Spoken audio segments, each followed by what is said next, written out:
Tecnopercepção, hashtag 1. Então, o que eu quero fazer uma discussão? A discussão que eu acho que é principal para a gente entender, né, o mundo que a gente está entrando, é entender a questão tecnológica.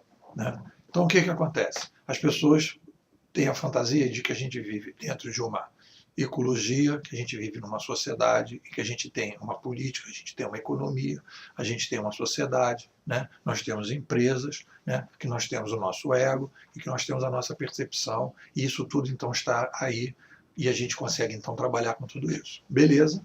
Maravilha, século passado, pô, você está totalmente dentro desse século passado, você está batendo um bolão no século passado, pô, você é capaz de arrebentar a boca do balão no século passado. Falando, século novo, século XXI, o que acontece? Acontece uma ruptura radical na tecnologia, né? Chega a internet e que faz com que a gente vá revisar uma série de coisas no século passado. Então, o que é a nova sacação que a gente vai tendo por necessidade, não porque a gente quer? Que a gente tem que entender isso de maneira diferente. A gente vai perceber que o ser humano é uma tecnoespécie. Né? Vai pegar o João de Barro, por exemplo, e o Castor. Né? Vai pegar os dois. Né? Os dois fazem suas tecnologias. O João de Barro faz a sua tecnologia para fazer a sua casinha e o Castor faz aquela cortação lá de madeira para fazer um dique no rio, não sei lá exatamente porquê, mas ele vai lá fazer o seu trabalho, deve ser para algum tipo de necessidade dele. Beleza. Agora, vê se o Castor e o João de Barro, o filho do João de Barro, fala assim, essa casinha que o cara fez de barro não tá legal, eu acho que eu vou fazer uma casinha de tijolo. Vê se o Castor,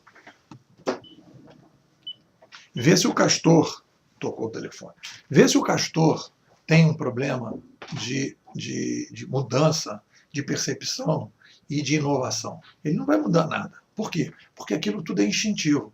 Então, as outras espécies, elas não têm a consciência e elas não têm um trabalho de percepção. O que o ser humano tem é a capacidade de perceber, olhar para a realidade, ter um espaço de reflexão sobre a realidade para recriar a realidade. E se você consegue perceber, você consegue reperceber, você consegue repensar e você consegue recriar. Então, o ser humano não pode ser visto como uma espécie normal, digamos assim, das outras espécies, comparado com as outras espécies. A gente tem a capacidade de mudar as coisas. Né? E a partir daí, a gente não pode se ver como uma espécie, como uma outra qualquer. A gente, na verdade, a gente é uma tecnoespécie.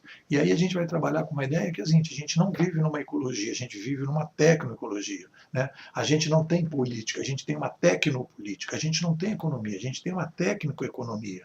Né? Nós não temos uma sociedade, nós temos uma tecnosociedade. Nós não temos um ego, nós temos um tecnoego. Né? Que todos esses fatores serão condicionados e influenciados pela tecnoecologia que nós estamos. Quando se introduz na sociedade novas tecnologias e, principalmente, a gente introduz tecnologias cognitivas, né, o que vai acontecer? Toda a tecnologia muda e toda a participação e o trabalho do humano, a maneira que o ser humano vê a sociedade, a maneira que ele se vê, a maneira que ele se relaciona, a maneira que ele trabalha a economia, a política, a sociedade, tudo, de maneira geral, o seu próprio ego, tudo passa a ter uma nova regulação, um novo modelo, porque tudo é técnico. Tudo é técnico. Então, se você muda tecnologia, você vai mudar tudo isso. E essa é a grande dificuldade de compreensão. Vou falar mais disso na hashtag 2. O pessoal às vezes tem dificuldade de acompanhar. Aqui embaixo eu boto um linkzinho. Clicou, puf, já está na próxima hashtag.